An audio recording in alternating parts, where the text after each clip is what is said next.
Ẹ̀yin èèyàn ilé èwo lẹ ṣe gist tèmi tí a gbọ́ wọ́n ní àǹtí wa ra o bí a ṣe gbọ́ o wọ́n ní kábíyèsí wọ́n ní wọ́n wọ̀n àwọn olórí o ìpè gbogbo ọ̀rọ̀ tí àwọn ń gbọ́ èyí tó ń ṣẹlẹ̀ ní inú pálásì àwọn ìpè enough is enough ìpè tí àwọn bá tún gbọ́ any other ọ̀rọ̀ tó jẹ́ pé ó fa gbogbo wàhálà àti ìdààmú èyí tó jẹ́ pé kò bá ìlànà palace mu wọ́n ní lẹ́tà divorce wọn ló ń kọ lẹ́tà sí gbogbo wọn o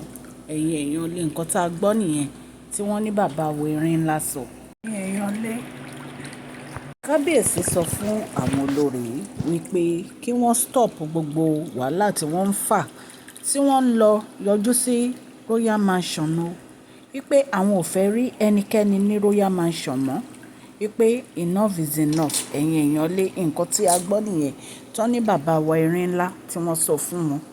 ẹ̀yin náà mọ gbogbo nǹkan tó ṣẹlẹ̀ tí wọ́n ní àwọn ìyá alágbára tí wọ́n ní wọ́n ń bínú sí àwọn obìnrin yìí. wọ́n ní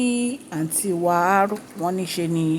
àwọn tí wọ́n fẹ́ lọ ṣe ètùtù lọ́dọ̀ wọn wọ́n ní wọ́n lé wọn padà.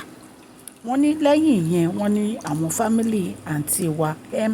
wọ́n ní wọ́n ti lọ bẹ̀ kábíyèsí ìpè kí kábíyèsí jọ ìpè kí wọ́n bẹ àwọn ìyá alágbára yìí wọ́n ní kábíyèsí ní kí wọ́n lọ jẹ́wọ́ ẹ̀ṣẹ̀ wọn gbogbo ẹ̀ṣẹ̀ tí gbogbo wọn dá lẹ́yọ kọ̀ọ̀kan kí wọ́n lọ jẹ́wọ́. ẹ mọ̀ pé recently la mú gist wá fún yín wípé Jagunlabi ó ń yọ sí àwọn olórí R àti M tí wọ́n ní àǹtí wa M wọ́n rí tiwọn ní inú olórí mansion tí wọ́n dẹ̀ ní àǹtí wa harun tiwọn ìpè inú ilé ìpè nínú olórí mansion náà ni wọ́n ti rí Jagunlabi tó yọ sí wọn ẹ̀yin èèyàn lé. wọ́n ní kábíyèsí ń sọ fún wọn wípé ó ti tó gẹ́ o kí wọ́n jókòó sí ibi tí àwọn fi wọ́n sí ìpè anyone táwọn bá rí tó tún gba olórí mansion lọ tó lọ ń disturb o Queen Naomi àwọn máa divorce ẹ̀ ni o nǹkan tí a gbọ́ nìyẹn tí wọ́n ní bàbá wo Erin ńlá sọ. ẹ̀yin èèyàn lé ẹ jẹ́ kí n kí ẹ̀yin èèyàn lé ní ilé lóko wípé ẹ káàbọ̀ sí Mashola Gist TV. orúkọ mi ni Mashola ní Yorùbá ni mo máa ń sọ̀rọ̀ lórí channel yìí mo máa ń sọ̀rọ̀ nípa celebrity gist royal gist politics àti gbogbo nǹkan tó ń ṣẹlẹ̀ ní agbègbè orílẹ̀-èdè bàbá wa ní ilẹ̀ Nàìjíríà tí ẹ bá ti subscribe so that a bá ti post any gist ẹ máa rí òkè òkè ni ọlá yín á máa lọ ọlá yín ò ní lọ ìsàlẹ̀ láéláé. à ń sọ Yorùbá nítorí pé àfẹ́gbàgbé àṣà àti èdè wa àti fún àǹfààní àwọn tí wọn ò gbọ́ Gẹ̀ẹ́sì. ẹ̀yin èèyàn lé ẹ má gbàgbé kẹ́ fún fídíò yìí ní thumbs up o ẹ jẹ́ kí n kí yín lẹ́ẹ̀kan sí i. Mashola Gist TV Àtúndé Mashola Gist TV àtúndé bí a ṣe ń dé a kí ọmọdé a kí àgbà ẹ káàbọ̀ sí Mashola Gist TV Mashola dé o Àtúndé àgbétutù dé àmú gist alálùbáríkà wá fún yín lórí public gist lórí royal gist lórí celebrate gist Mashola Àtúndé o Àtúndé Mashola Gist TV Àtúndé. ẹ̀yin èèyàn lé a dúpẹ́ lọ́wọ́ yín fún àdúrótì yín lórí channel yìí o bí a ṣe ń sọ lọ wọ́n ní bàbá wa Erin ńlá wọ́n ní wọ́n kígbe síta fún àwọn olórí yìí wípé kí wọ́n jókòó wọn sí ibi tí àwọn fẹ́ wọn sí wípé kí wọ́n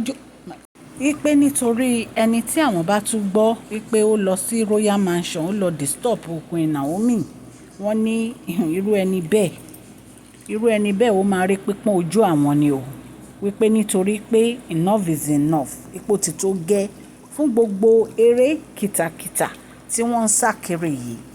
wípé gbogbo nǹkan tó ń ṣẹlẹ̀ làwọn rí o wípé kì í ṣe pé àwọn ò rí nǹkan tó ṣẹlẹ̀ wípé àwọn ò kàn sọ̀rọ̀ ni